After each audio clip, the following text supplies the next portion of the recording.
I'm so very thankful that I am not trying to get through these days simply on my own wisdom, and that you're not either.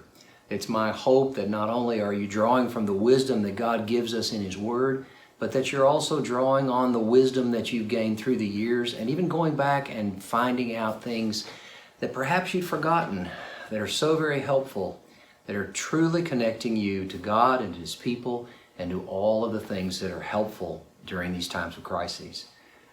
I was reminded of one of those this past week as I was going through some of the files that I have from past years when other types of viruses and other types of things that were affecting our health were threatening us. An article that I had filed was an interview with a woman who's named Anjanette Roberts, who's a microbiologist with the National Institute of Health. She's also on staff at Reasons to Believe. And the interview was about her understanding of the goodness of God in all of this. She talked a lot about viruses and a lot about bacteria, but she said a couple of things that were really, really helpful to me. Number one, she said, we can be sure that God is worthy of our trust. She went on to talk about the amazing parts of creation and how everything is put together and how even viruses and bacteria work with and against each other to prove the goodness of God. She said we're just reminded of how worthy God is of our trust. We can trust Him with things we don't completely understand.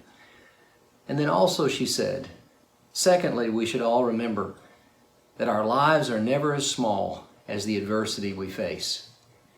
She said what I mean by that is that God never intended us to live life alone.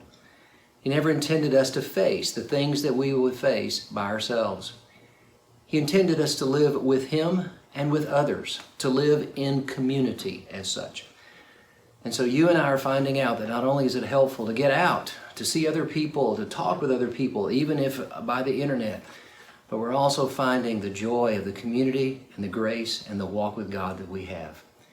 We're being reminded on a regular basis, as she said well, that our lives are never as small as the adversity we face, because we face it with God and with each other.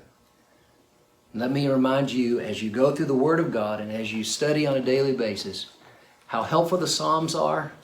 If you read 5 a day, you'd go the entire month and get through the book of Psalms.